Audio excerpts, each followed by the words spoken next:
Hello, and welcome back to another episode of the Tease podcast, where we give our marketing hot takes each and every week. This week, we are talking all about some new trends we're seeing in marketing, like focusing on storytelling content and using on platform features to sell directly on social media. At the end, we'll also be doing a breakdown of the Taylor Swift album launch and some good and bad we're seeing through this process. Hi, my name is Joanna. I'm the co founder of Millennial Marketer, an agency that helps creators build their own digital products. And I'm Michelle, founder of To Be Honest Beverage Company, a non-alcoholic functional spirit line, as well as business and marketing consultant. Let's get into it. So today I've got a hot tea and I put a little honey in it. I'm having really bad seasonal allergies. I get them in the fall, and I'm hoping the honey keeps my voice from getting weird during this episode today. But it's also like a rainy, kind of cold day where I'm at, and it's kind of cozy to have the hot tea with honey.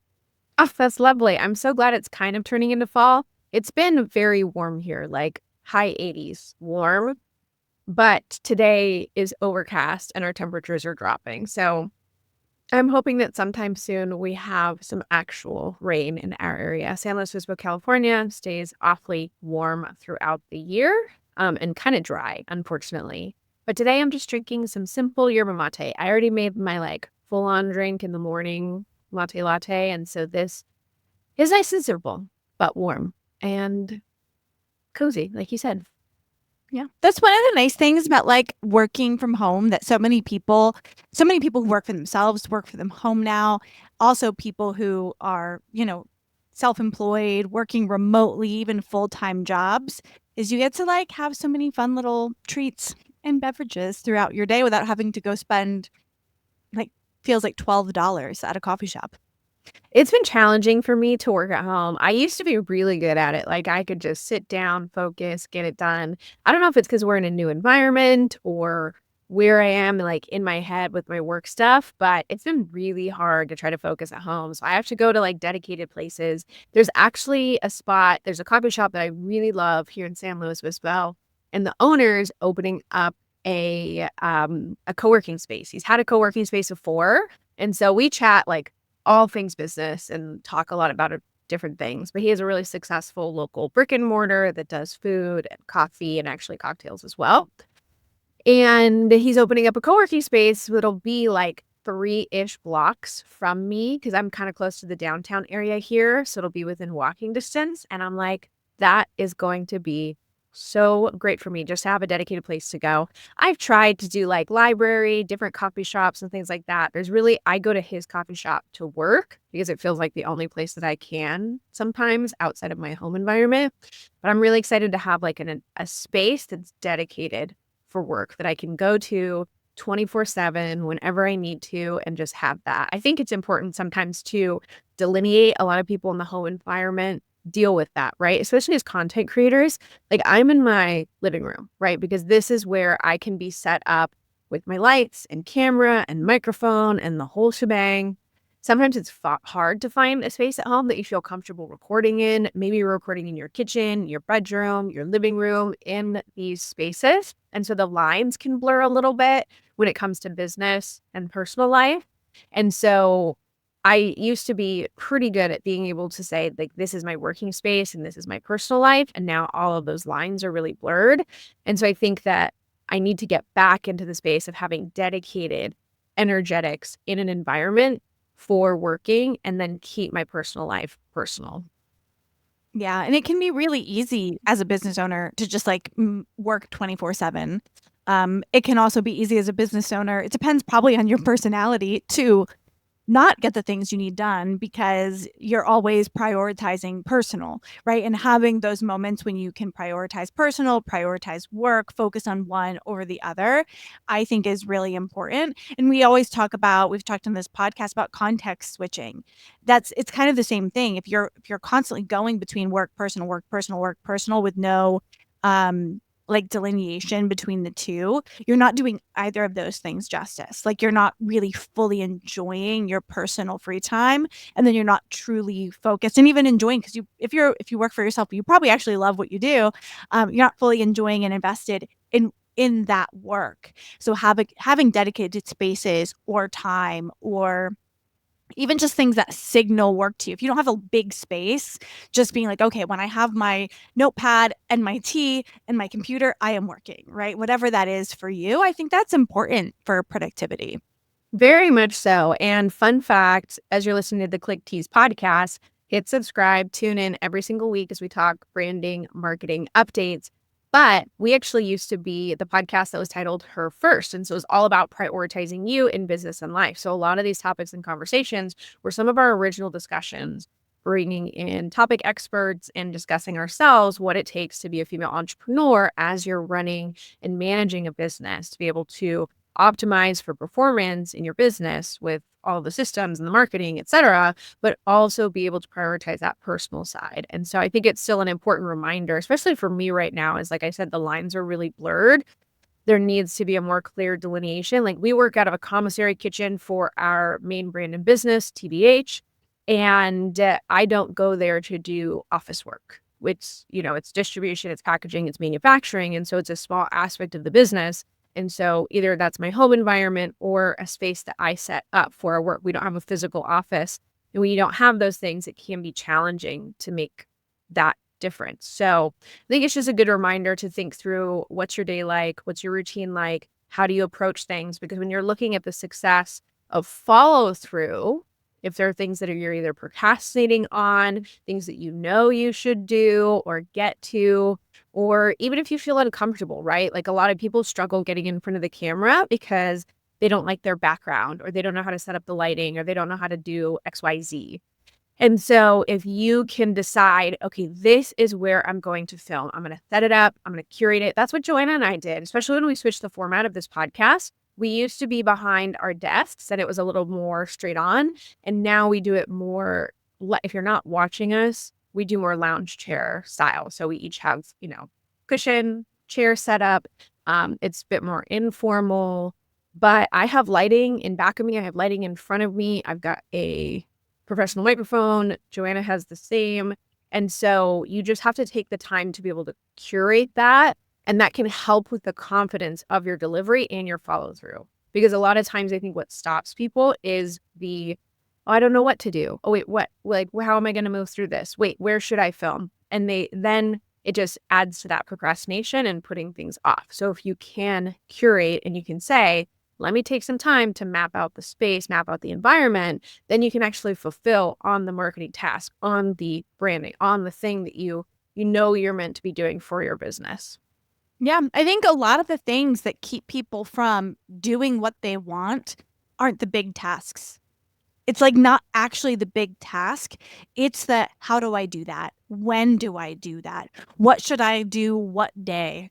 Like, where do I do it? Right. So if you can solve some of those kinds of problems, actually showing up to film, or actually going and writing your client proposals, whatever that task is for you, if you have structure around it, whatever that is. I'm not someone who does really well with the same exact schedule every single day, but every task I do has a process, has a system. So I might say, you know what, this morning I'm going to go get all of my proposals out. But then I have a system and way I do those proposals. For me, that's what works. For other people, having set times might be what works. For some people, love filming outside in their kitchen. They don't care about having the curated space or background, right? And that's what works for them. For other people, they want to feel like they have a set home to come to. So it's about playing and working with what's going to work for you and your personality and your work style and like how you like to show up. But the key, I think, is in being intentional. If you're not intentional about it and you're not making choices, you're not going to be successful. But if you think about it and you're intentional and you make choices, you'll be able to thrive. And that's a big part of the personal brand as a whole, right? When you're approaching how you're presenting your personal brand online, it works for wellness influencers and creators to film in a studio, gym, spa, in their kitchen when they're doing juicing or smoothie making. works for people who are maybe in business and marketing to be behind a desk and have a curated background and the right lighting. It also depends on the platform, right? YouTube is expected to be a lot higher quality typically. I won't say that you have to have high quality because there are definitely successful creators and business owners who they don't care so much. It's more about the messaging and the content and the knowledge that they're providing. But for a lot of folks on the YouTube platform, lighting and setup are very important. Sound is really important. Audio is important. If you're creating more short form content, those things are going to change and shift, right? You want things that are a little bit more organic, a little more selfie, like that kind of thing. One thing that's interesting, I think, from a personal branding perspective, and as far as content goes, that I wanted to talk about was like being able to talk about from a storytelling perspective the relatable aspects of what it is that you do. And it's something that I've noticed more so because a lot of time, well, I will have to say, like, okay, several years ago, we were very much in like the educational marketing space. It was a lot of tips, a lot of tricks, a lot of how-tos, a lot of tutorials. And those still have their place in certain instances, but the majority of marketing and content creation that I see is storytelling related to the experience that your ideal client audience is going through. The more that you can be relatable, whether that's to your own story or it's telling a client's story or it's presenting some type of content that relates to the person so that they see themselves in the content, is really powerful. I think tutorial level content is still out there and maybe specific to related to certain niches. But I think it's more, if anything, for like reach and shares as opposed to more of the business side of propositioning your offer. And Justin Welsh, I think, is a really good example for this. I still get his newsletter. I haven't been spending a lot of time in consuming content because I focus on content creation. But when it comes to what Justin Welsh does with his emails, which are also on his blog and everything else, obviously he repurposes, it's like called a content flywheel, in which you typically have like one king platform or one main type of content creation that is your core. And then you take pieces of that and you turn it into other things, whether that's like a bullet point thing or it's a LinkedIn post or the tweet, but it all kind of comes off this main core piece of content, right? So in his emails, I've noticed a big shift in the content that he talks about and what he does. He still teaches, but it's more related to storytelling experiences from his 9-to-5 lifestyle and why he made the switch that he did and living the entrepreneurial life and what the desire of someone might be who used to be in his shoes, right? So if someone's looking for the freedom, the time, the income, of course, but more so the experience of, waking up and not having to go to the office first thing, being able to take a walk when he wants to. I see that content permeating, whereas it used to be more around lines of like, these are the exact steps that I took, or this is what you need to do. It's not to say that that's not still relevant and he still has content related to that, but it's all storytelling content. Powerful. Yeah. Yeah, super powerful. Also, for some of us, maybe harder to do, Mm. right?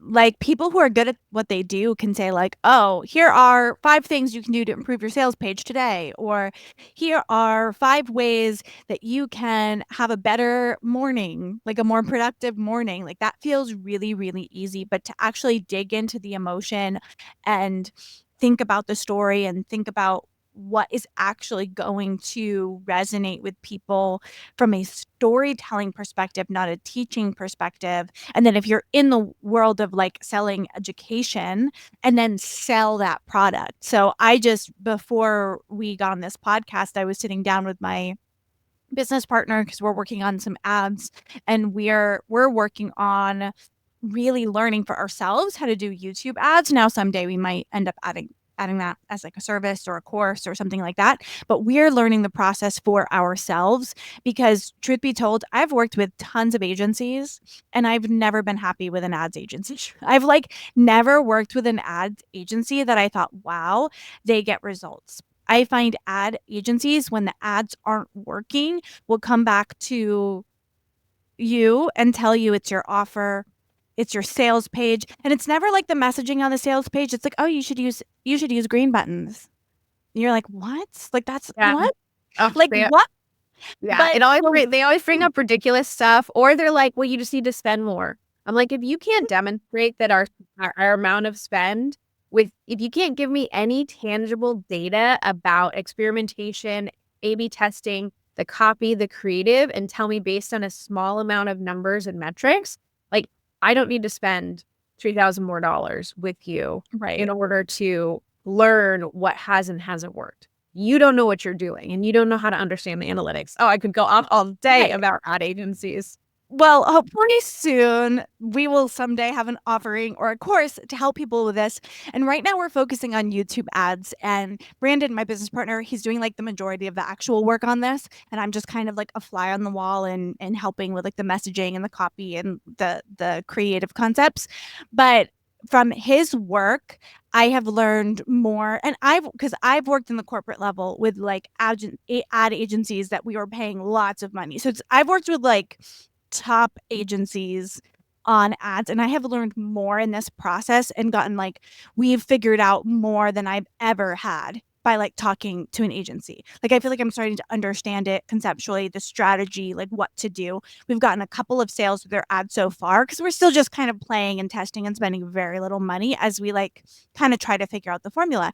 But we were working on ad scripts before we got on this call, and like really challenging ourselves in those ad scripts to use the phrases our target audience is going to be using instead of how we would say it, right? Like really, and like just really looking at the words and saying like, wait, that's what you and I say, but like what would they say? Like what would they say that would be that hook for them, and just really taking the time to do that. Now we could be wrong, but we're at least being very, this is a theme for today. We're being very intentional, thinking about it. And then we can run that. And if that ad isn't getting clicks, we were like, okay, we tried those phrases. We very intentionally chose that language. That's not working. Let's try something different. But if we weren't intentional, if we just said things and then it didn't get clicks, then we're like, well, we have no idea why. We have no idea what was intentional to even change. So telling those stories, being intentional, using language your people is using rather than just being like, hey, I'm the expert, do what I say, and like really connecting. Such a good reminder for me where I'm at right now too. We're in the space of reanalyzing. So I do marketing and business consulting. I'm working on growing my personal brand and figuring out like the best curated offer for what I want that brand to look like as I grow. But in each cases, we have the system down. Like we're at a point where creating content is so freaking easy. Now, everyone's at different phases. And I think a lot of people, when they're just getting started, just the idea of creating content, there's so many questions. It takes them hours to prepare, hours to film, hours to post produce. It's like we have it down to the format that works for us in whether that's a voiceover, whether that's a trending, whether that's a different type of piece of content, talking head content. Like it's really easy for me to content create at this point because I've been practicing it and doing it, right? Quantity over quality in that regard. But now we're definitely at a point of refinement where it's like, okay, something about this isn't working. It's not getting the reach that we want it to. It's not getting the engagement that we want to. It helps when we collaborate with other people, but there's an aspect of either the language with text on screen and what is actually speaking to people that we aren't quite capturing. And we've done market research before. We do customer feedback surveys and inquiries, and I also do like market research when it comes to Answer the Public, Reddit, Facebook groups, like on all kind of like the channels, looking for that. But I think what I always do is, like you're saying, is you take what someone said and then you try to reframe it from your perspective. And it's just like, I just need to stop doing that.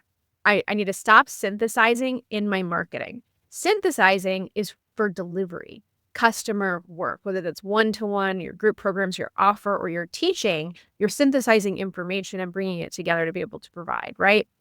But marketing is genuinely taking what people think, say, believe, desire, want, and just mirroring it to them. And that's part of the sales process too, right? If you do any type of, especially high ticket sales call training, you're mirroring back to people what it is that they want and what they're looking for. That's why when you get on those calls, and it actually, I'm at a point where I cap my like calls with potential vendors because I talk to a lot of ad agencies, marketing freelancers, people who have services for my TBH business. I did a lot with my personal business too in a different front, but like way more. I get pitched so often on that front that I have it down to like the first, I don't even know. I can tell pretty early, but let's just say even the first 7 minutes. If someone books like a 15-minute to 30-minute call with me, in that 7-minute mark, I can determine whether it's going to be good or not or work for us.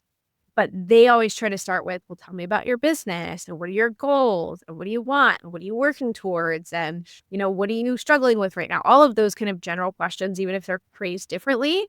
And then they're just going to spit it back to me. And that's the sales process. And I get That's how that. you sell. That's how you sell. That's how I It's sell. how you sell. Yeah. How you sell. And we get that and we understand that. And as a business owner, you should understand that.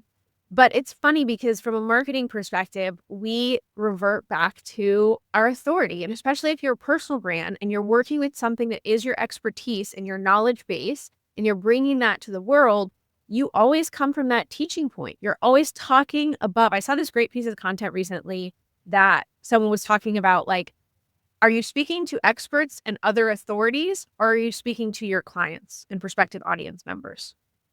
And your language should be so different in both settings. You and I talk to each other like expert to expert, and we try to then reformulate to our audience as they listen in more of that kind of synthesizing / like breaking down kind of way where we're explaining.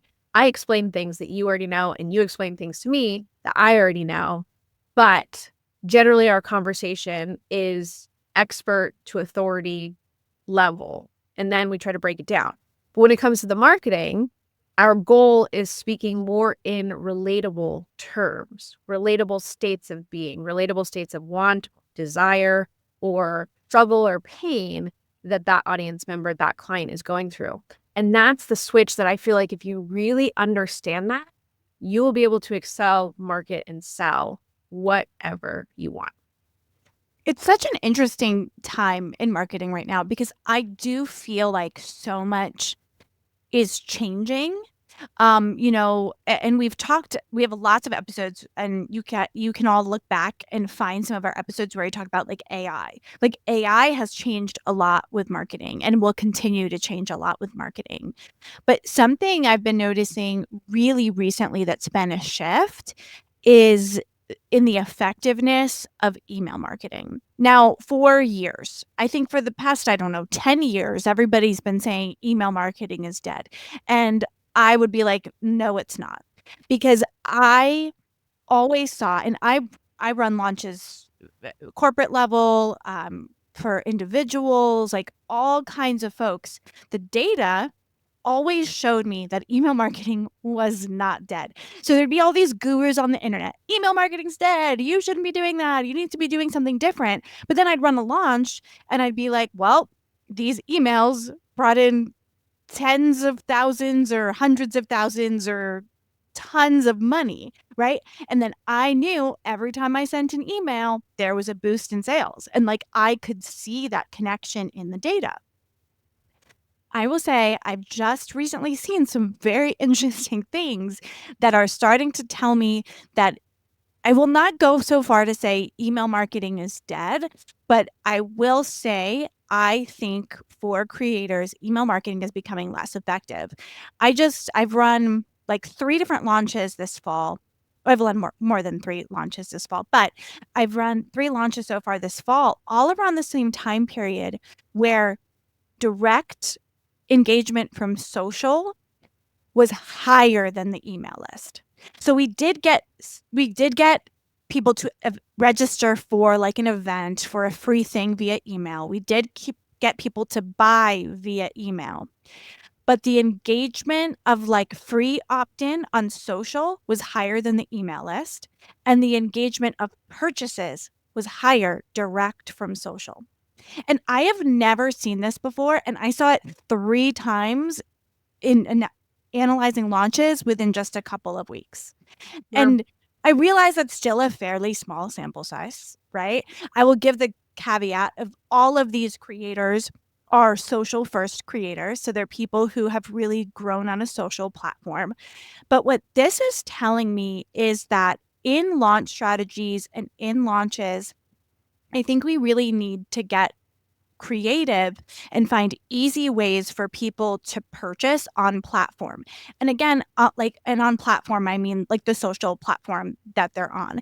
And I realize that people have been saying this for a while, but I haven't seen the data match up to that until this time period.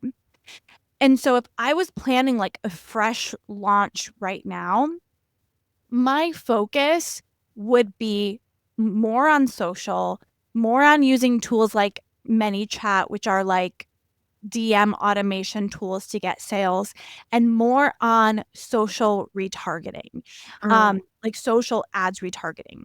And what I mean by that is, you know, if you're getting your social audience engaged and they're going to landing pages, you can retarget via ads on that same platform. You can do this in Meta, you can do this in YouTube, in different areas where really focusing where people are at, because the emails are just not doing what they used to. Like I used to feel like if someone had an email list, I could have a huge successful launch, but I'm seeing that not to be true. And then I'm seeing this willingness on social to get right into a free thing or even a paid thing, right? Like a low cost paid or a free thing direct from social. And I think it could just be like my theory is as we start to like age down, like not age down isn't the right thing, but like there are fewer and fewer people who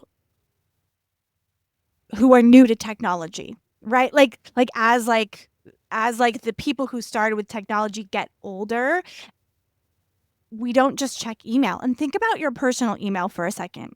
You, Michelle, and if you're listening, like when was the last time you actually clicked on something in your personal email? So I am like totally, I know that I am very different than Not a your lot business email, of, a not lot of, like the email mm. you purposefully use for business things.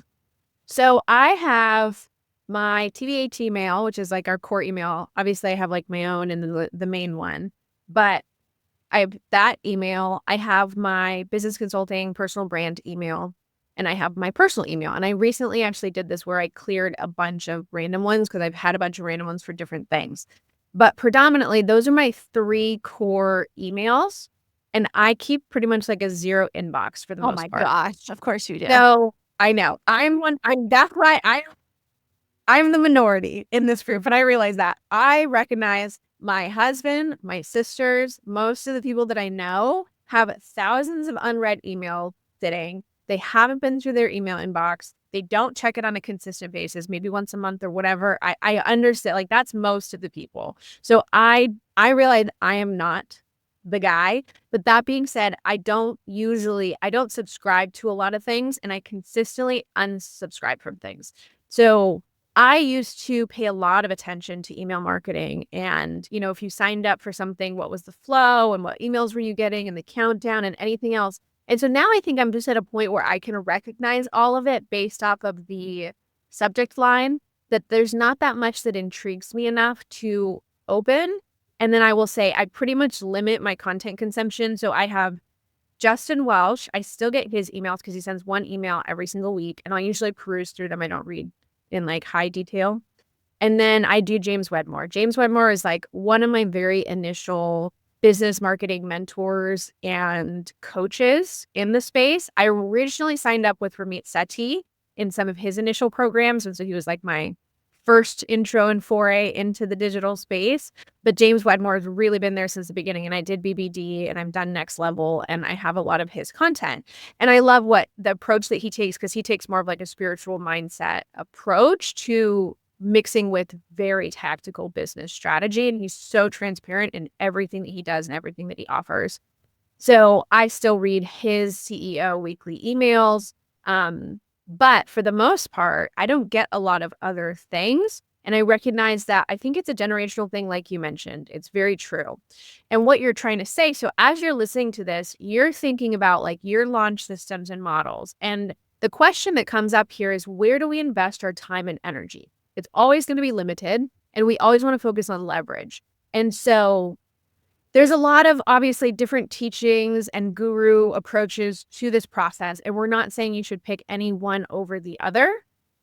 But when it comes to content channels or where you're placing your energy, that should align with your personal brand, your voice, and the way that you like to deliver content. If you don't want to be on video, LinkedIn is going to be more of your platform. If you don't like writing and you love being on camera, YouTube, TikTok, Instagram are going to be more up your alley. If you love long form content, but not short form, YouTube. If you really love like highly relatable talking head style stuff, TikTok. If you love more like funny, engaging, entertaining / maybe even more aesthetic, Instagram. So each platform has a different presence. And I think it's important that we acknowledge that and identify for our brands how we want our voice to show up. But then when it comes to then capturing that attention and what you're doing with that traffic, that's where this question of like systems and channels and what's working does come into play. And data and analytics are really important for this. And not every brand is going to be the same. There are certain highly engaged marketers, like someone like I mentioned, Justin Welsh, or maybe Sahil Bloom, even Tim Ferriss. Like there are a lot of brands in the space that have a very highly engaged email audience. And so they can talk to their channels on that front and be successful. If you are social first and you have a super engaged social media following, it might be that what Joanna's talking about, social media marketing, retargeting with ads, and using a system like ManyChat that stays predominantly on platform in the DM back to back is going to be more advantageous. So it is interesting to see the trend. It is going to be different for each brand, but it's important to figure out what works for you. And that's, I think, the thing to extract from this lesson is if you find that your email marketing is losing traction, you don't have as high of an open rate, you're not getting the click-throughs you want to see, and you're not seeing the sales, exploring other channels like what Joanna is talking about through your launch systems and how you sell could be a good thing to pivot when it comes to systems and strategy. Yeah. And I think this is where the marketing gurus can like lead you astray, is because you might be someone you have a great Instagram following. You're growing your Instagram, you get engagement there and all of that. And then you come across Justin Welsh, and his primary platform is LinkedIn. So then you're like, oh, well, I need to have a LinkedIn and I need to do LinkedIn ads and I'm going to follow his LinkedIn blueprint. Well, why? Or again, let's go back to you're on Instagram. Someone starts talking to you about running YouTube ads. You're not on YouTube. So why are you listening? You have to like pick the strategy that you're following first, and then it has to be cohesive. So if you're on Instagram, using ManyChat makes sense. Doing retargeting on Instagram makes sense. Still getting people, I'm not saying don't ignore email. Sorry, I'm not saying ignore email. I'm saying don't rely on it as your number one, right? Like include it in your strategy, but you have to have a overall cohesive strategy. And when I talk to so many people all day and they get so led astray by experts saying, do this, do this, do that. But that expert might not be the right fit for the strategy or the system that you already have in place. And then I see this all of the time, like all of the time. And it gets me so frustrated because I try to make recommendations that are going to work where that person is at or where that person is already focused. Or if they're not focused, give them a strategy that cohesively works together. So if they don't have anything, say we figure out what platforms are best for them, and then come up with, okay, these are your platforms. These are the strategies to tie for them. And it all works together. But then people get this whiplash. They're like, I'm on Instagram. I have all this Instagram. But Justin Welsh says I have to be on LinkedIn. And actually, Justin Welsh is really good at like not trying to say you have to be on LinkedIn. He's like, this is what works on me. So he's a bad example of this, but like you might just say, well, Justin Welsh is there. Now I have to have a newsletter. I have to have this. I have to have that. I have to have that because he has it. Well, no, you don't. You're already on Instagram. You already are getting leads from there. Pick a strategy that's going to amplify Instagram, not a different platform. Yeah. It just is, it pertains to you. So I think it's important to decide what it is that you enjoy, how you want to contribute, in what ways you market that makes sense for your brand, which is essentially a reflection of who you are and your values. Do I want you to also push yourself outside your comfort zone in order to find what those things are? Definitely. Like trial and error. That's, I think, the best approach.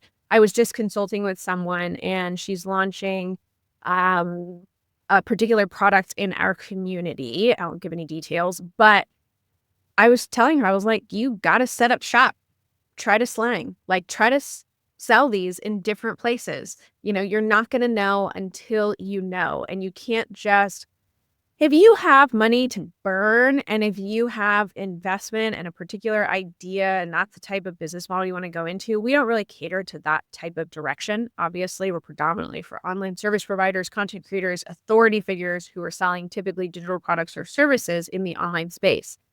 But if you have money to burn, sure, put a bunch of money into something, see if it works, paid for stuff, hire the agency, whatever, cool. But if you are the type of person who is bootstrapping, who wants to figure it out as they go, who is the solopreneur, who's wearing multiple hats, who wants to really dial in their marketing, their messaging, their presence, and be able to sell their offers, not just now, but into the future, it's trial and error, baby. Like you gotta just do it. You gotta go quantity level. And that's where, again, where I started this conversation, but that's where I'm at in our business. We're at quantity. We're at testing. We're at figuring out what works for our brand, because despite what people tell you, like Joanna's saying, from a guru perspective, this is what works, this is what doesn't matter. Like take the advice and go in that direction. But even if you copy and paste that exact model, it doesn't necessarily mean it's going to work for your brand. I know that people have like approaches that they can apply to different brands and businesses, and I know that they have some level of success.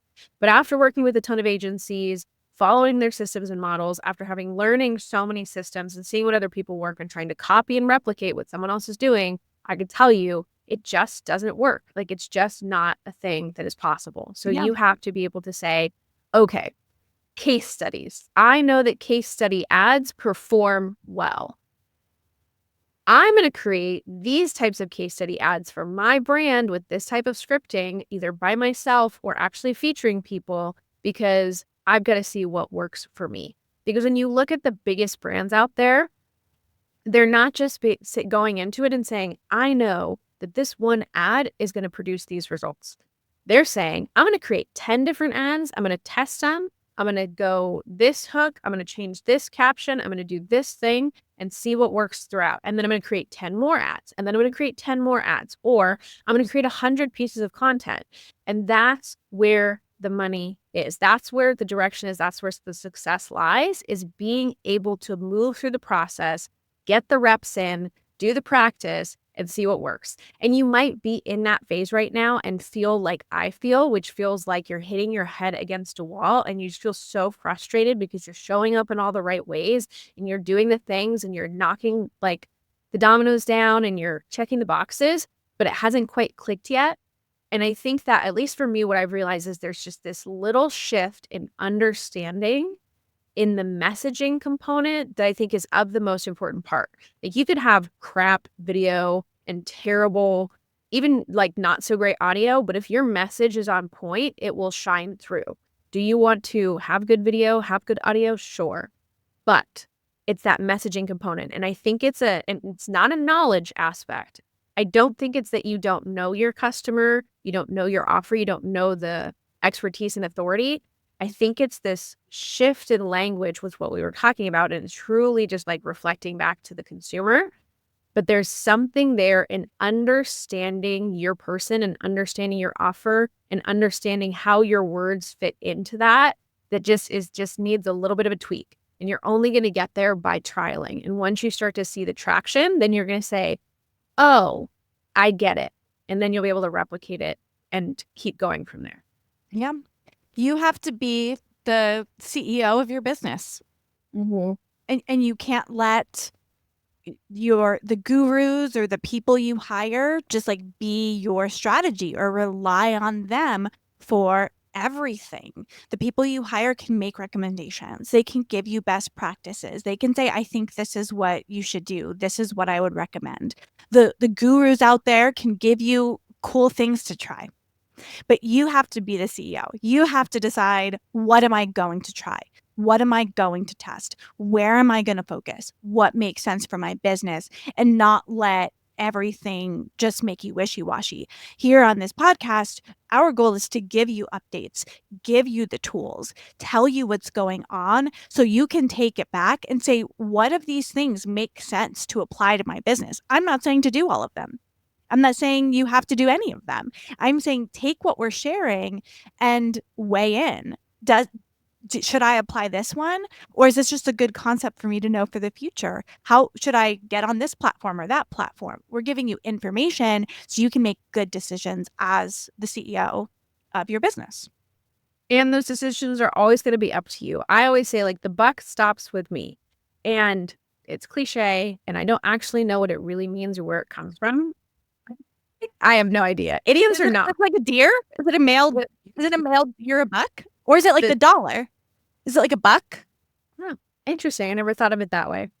I have zero idea where that comes from, but it is buck. It is true. Whatever the book is, it does. Whatever it is, stop with you.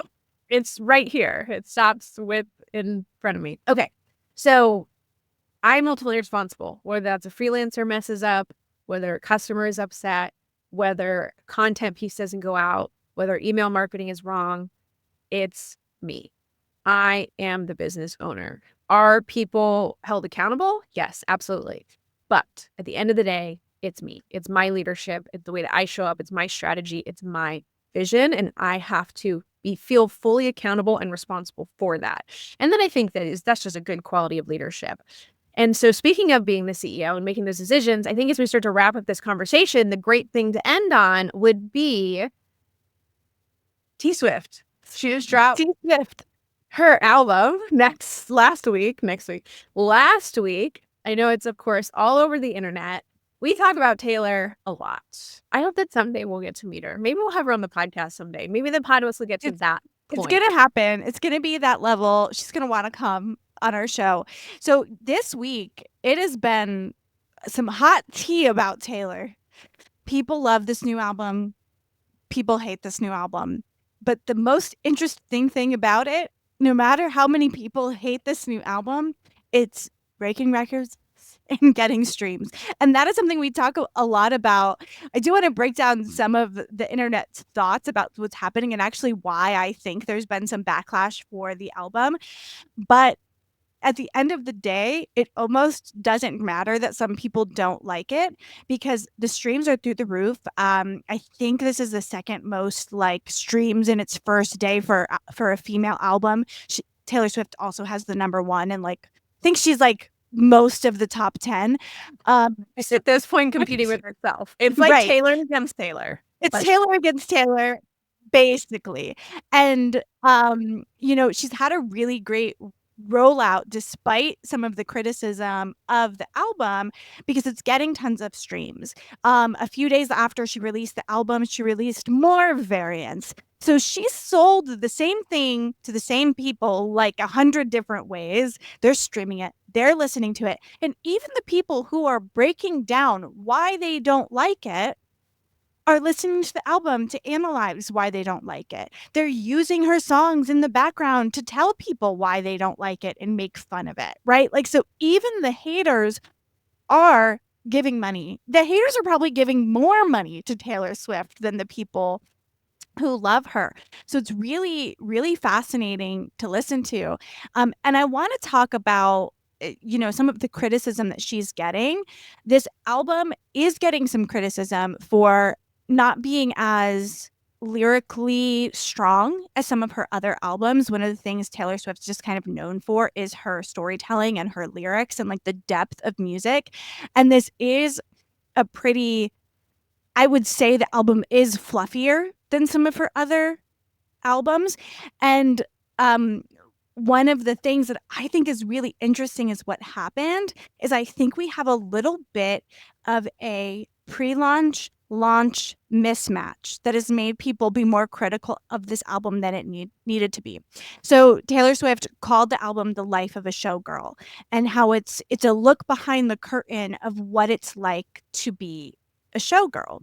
And I think that put people's mind thinking it was going to be about like hardships and struggle with the media and struggle with the attention and having a private life versus public life and all of this, which are themes that are in a lot of Taylor Swift's music. So I think they were expecting something very different. But what this album is behind the curtain is like happy Taylor falling in love, because like what she was going through, her behind the curtain was that, right? Like, and so I feel like people were just expect the people, her fans that don't like it. Now she has non-fans that don't like it. That's always going to happen. But her fans who don't like it, I think there was a mismatch between what they thought they were getting and what they got that has created that criticism for the album. That's really interesting because I haven't listened to all of the songs. I've been listening to them obviously just kind of on social media and hearing little pieces. And there was one that stood out to me, something about a peach, some peach thing. And I just heard That's the title track, The Life of the Showgirl. is it okay, cool. So there was like I just heard that whatever the tidbit was on social media, and I thought it was really like I loved the lyrics of it because I think that the way that Taylor does lyrics, not knowing all of her albums, not being the expert at all about this, is she's not someone who okay, like, let's just talk about country music for a second. Country music is like, my car broke down, my girlfriend You left got to do me, the accent. my wife sorry, I couldn't help I could not. My girlfriend cheated on me and keyed my car. Like, it's very obvious. The lyrics that she's using, even from a storytelling perspective, they allude to so much more than what's being said. And so I think the depth of what she sings about is often the fact that it's like, oh, well, that could mean this, and that could mean this, and that could mean this, and this could be talking about this person. That could be talking about, it's like all of those things. So I haven't listened to it, so I can't fully say, but I think that a lot of people, even from a fluffy perspective, are likely probably taking a lot of the lyrics from surface level and not maybe thinking through like, okay, what could actually be the 7 layers of what she's actually talking about. That being said, there is an interesting point about pre-launch versus launch versus delivery. And I do think that people struggle with this in terms of even like offer mismatch to marketing mismatch is what you're telling people you talk about you do versus what you actually do. There needs to be some sort of cohesion, right? If you're doing a webinar launch and you're telling people that you're going to take them through a step-by-step strategy of how you scaled your Instagram to 10,000 followers, and then you get on and you talk about how you use email marketing to sell your offers, that might be a really great workshop and webinar, but the content is not related to what you were positioning. And the funny thing is like you'd say like, oh, well, duh, of course. But it's funny when you're executing how often actually that happens. And I've seen it a lot with people in their content and their marketing and their positioning. And then with their offer or their freebie or the delivery, you're like, why those two don't match up at all. Like that's actually kind of confusing. So that is actually a very good lesson to learn is how are you positioning it? What does that look like? Now, there's obviously going to be assumptions from the consumer perspective, and then there's how you market and message. And your only control is what you market and message, not necessarily the assumption. So people could be making those assumptions. But the experience of her going through this, I think is such a celebratory thing. And I will say, it makes me think of Alanis Morissette, Jewel. Oh my gosh, do you remember when Jewel got happy and all of her Yes. songs seemed to pop? And everyone was like, oh my God, this is terrible. I can't believe it. Yada, yada, yada. I'm like, wait, so she's not like a tortured soul singing about like devastation? That's what's wrong? Seriously? But I think this time with Taylor Swift and the whole album deal, and it's interesting that people have such perception of these things. Maybe it's not as lyrical as her previous albums. Maybe it's not what people expected or assumed. That being said, I'm probably still really going to enjoy the music, and I think it's such a different reflection in this era. And being a showgirl is about entertainment and Right. popularity and having fun. And for a fact, watching the era's concert and everything that she did through that, she had a freaking blast. So if that's what she's talking about, I would assume that all of those things would be mostly incredibly positive because she loves what she does. She loves her engagement with her fans. She loves performing. And I think that's Yeah. I think it's great. Those are And my I think sentiments. it's what's so interesting is like with anything, it always gets me when we talk about like the bandwagon, all of that. Like this album is not going to be my favorite album. Like I agree with some of the criticism. I'm like, yeah, I see that. I also know like that music and this type of story, it's not my favorite. And that is okay. Like I kind of like watching the discourse and all of that. It has not dethroned any of my top albums. That's okay. It could also be like where I'm at in life, right? Like right now, maybe 3 years from now, I'm going to be like, oh my gosh, this is my favorite album. This is when I needed it, right? But it's so funny for people to go from I don't like it to it's bad because those aren't like the same thing, but but that doesn't really get views on the internet. So, but like it's not, and I wouldn't even say I don't like it. It's not my favorite, but I don't think it's bad. It's just like not for me at this time in my life. And Yeah. or even just like the style that I want. It's like not like, oh, cool. That was a cool album. I'm gonna move on with my life. Then it's interesting for me to watch from like a marketing perspective, like what's happening and all of that. But there it doesn't have to be your favorite. And that's okay. I also think it's so interesting because their songs, let's just say, what's that one? I forgot. I'm so bad at details. The one about Then is it on the new album? no, it's an old one that she does. That's She's wearing like sneakers and a dress in the thing. I can't even know why I can't think of the lyrics. It's like one of the most popular ones where it's like a Romeo and Juliet. Is that Well, there's a Romeo and what Juliet it song. There's also the like You Belong with Me. I'm so bad. I think you're the Romeo take me some Yes, where that the one. beat alone. That one, yeah. That was my first time singing on the podcast. Don't want me to sing on the podcast. Oh, we'd stop. People would stop listening for sure. Okay, that one. That is. I don't even know how old that song is, but there are certain songs and certain things that will come out, and because of your bias and because of what you've experienced before, you may have a sense, not you, Joanna, but you, general, you may have this sense of like, oh, this isn't, maybe I don't like this, or maybe this isn't the right thing for me.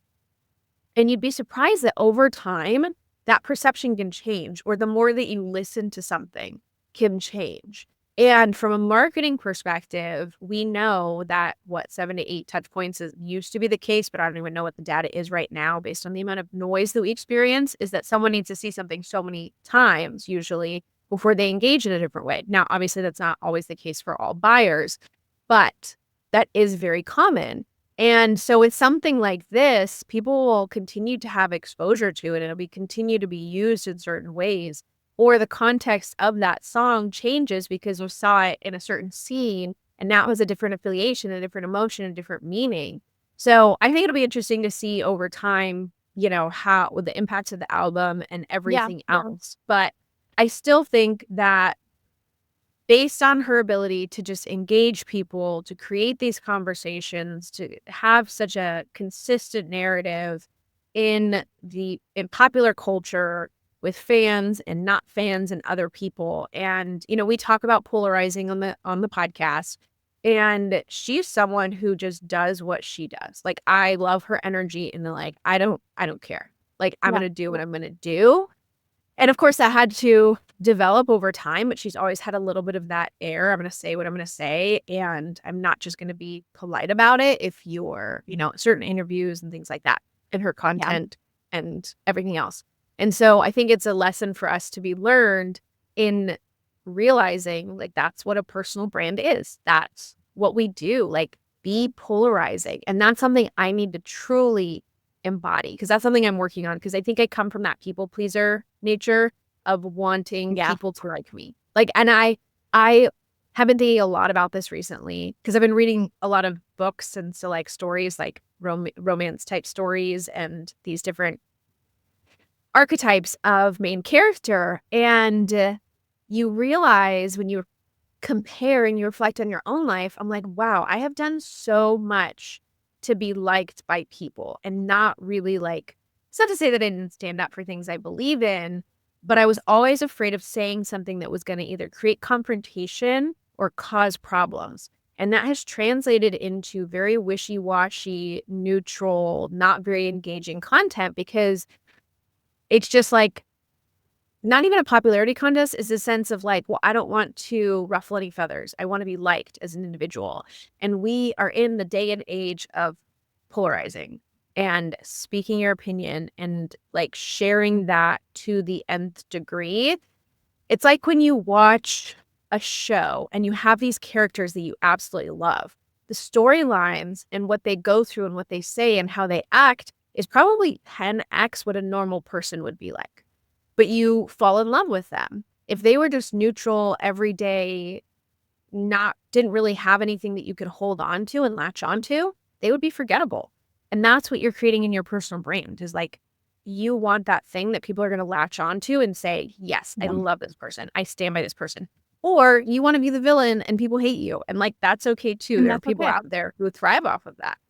Yeah. I still want to be someone that people predominantly love. So I want to being not liked. I'm done with being liked. I'm fine with not being liked.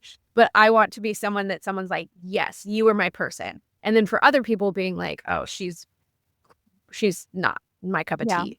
I don't like that at all. But I'm ready to kind of step into that and be more 10x of whatever Mhm. my true self is, you know? Yeah. And I will say, and I think this will be the last thing I say about the Taylor Swift album today. I think actually one of the things you're talking about is relates to the criticism that I'm hearing of the album that I probably do agree with is that I think people were expecting more from Taylor because of how she's shown up in her career. Like in the past, her music has spoken more to where people are at, right? In the world. And we're in very weird times in our country right now, right? Mhm. So in the past, Taylor has spoken up for the LGBT community. She has spoken up for women's rights. She has spoken out against gun violence. Um, those are all things that are like very volatile right now. Women's rights are being taken away. There's talk of removing rights for the LGBT community. Uh, our president is sending troops to cities to pull people they think are illegal immigrants out of their homes. Like there's crazy things going on right now. And I think people were expecting her to continue to care. She's a billionaire now.